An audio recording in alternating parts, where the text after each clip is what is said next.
there has been a broad discussion whether millennials, right? So all you millennials, I'm pointing to you damn millennials. All y'all. Y'all know who you are. Y'all, most of y'all are right here watching right now. Y'all are millennials. You damn millennials. It's y'all. And I'm a millennial too. There's been a huge discussion around millennials for current day gaming. And a lot of people are starting to say that millennials are the reason today that that current day gaming addiction is the way it is. I would like to ask y'all that. Are millennials the reason for current day video game addiction? Are millennials the reason? Are we? Now, everybody's, responsible for whatever it is, but are millennials the main reason right now, currently? And the reason I say that because there's a story that made this pick up a lot of traction. And it's a tragic story about a recent case in Arizona. Okay, and I want to go over this. Christopher, and I'm not sure to pronounce his last name, I think it's Schultz. So Christopher Schultz, a father who allegedly left his 2-year-old daughter in a hot car while he was distracted by a video game. He was charged with second-degree unaliving. The case sparked outrage, brought renewed attention about the dangers of excessive gaming, but particularly among millennials. And it seems as though that when you talk about video games, it always seems to come back to millennials. Now, millennials didn't start video gaming, right? But it seems like all of the prime gaming of when gaming has taken off has happened during the millennials, like prime cycles. And a lot of us have carried that. Now, Schultz, who has been described as someone who often left a child in the car. Let's say that, okay? Often has done this while gaming, okay? Multiple times. Oh, he wants to go in, the child's sleeping. I'm going to play a quick game of Call of Duty while she's sleeping. I'll leave the car running, right? She's in the AC. She's a little child. I'll come out there and get her in a bit, right? So he comes in, he plays a game while the kids sleep in the AC, right? Car door's locked. Who cares? That's what he says, right? Nobody's going to be able to get her, which is dumb, by the way, because people can simply break that car window and steal the child. That is the dumbest thing ever, sir. Do not ever do that. Nobody should ever leave their kids in the car, all right? Ever, especially with the car running. Okay? Now, I understand if you at an ATM, the ATM is like 10 feet away, right? 10 feet away. Yeah, walk your 10 feet because ain't nobody going to reach that car by the time you reach the car. I understand that. I ain't mad at that. I ain't going to tell you, take your baby, take your 9-month-old out the car seat while you at the ATM. That's why they got drive-ups. That's why they got a lot of other things, right? But this guy was somebody that often did it. He often left his child in the car. All right. Now, this is negligent on multiple levels and caused a tragic consequence because of it. Damn. All for your video game addiction. Now, this incident reignited the debate about the role of gaming in everyday life and whether millennials, as the first generation to fully embrace video games, are more prone to these distractions than others. And also, are we the cause for more children being addicted to video games today? I like to ask y'all that. So that's what I want to ask everybody today.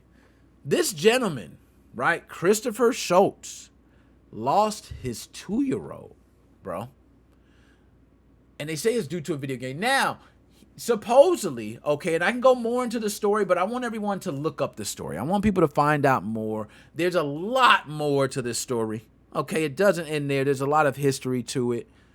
But the moral of the story is he has a video game addiction that led to the loss of life of this child. Now, I wasn't there when this happened, right? May have been something else. Maybe he was tired. He just came in the house and went to sleep. Forgot the child was in the car. Maybe it wasn't necessarily the video game. I don't know that. But one thing we do know is that there was a video game addiction there, and you have left the child in the car previously for video games. Y'all, I'm gonna be honest. I had to take this, and we gonna move on because we got a good one coming up next. But I had to reflect on myself. I am a millennial, and I had to reflect on myself and say, am I addicted to video games? Am I causing others to be addicted to video games? And is it harmful? The three things I got to ask myself. First, am I addicted to video games? Good question. I had to think deep on that. I'm going to say no. I'm going to say no, I'm not. The reason I'm going to say no, I'm not is because I don't typically play games often, right? I don't play them often. If I was addicted, I would play them often. Now, maybe people can say the addiction comes in multiple forms. Maybe you reading it is just enough. Maybe you playing mobile games is giving you the fix that you need versus a console game. You know, there's a lot of different things that can be a part of that. But I don't typically play games a lot, right? So I don't think I'm necessarily addicted. I do believe there was a time I was addicted, but I don't think so now. Then it comes to, am I getting others addicted? Okay, well, I have children. I have 4 children, for those who do not know. Oldest daughter plays Fortnite on her phone faithfully and plays other games too. Gamer, that's 1 for 4. Then we go to the son. I don't really got to say much. It's my son. 2 of 4. Then we got twin sister, okay, who also plays Fortnite, Roblox, other games on her phone. 3 of 4. My youngest, baby girl, plays Dress to Impress like it is a brand new game every day on Roblox. 4 of 4.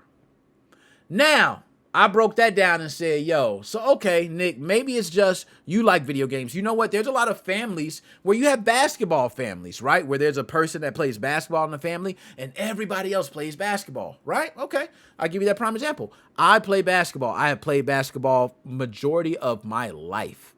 Okay, I will say from 6 until now, I still play basketball. How many of my children really play basketball? 1, possibly 2.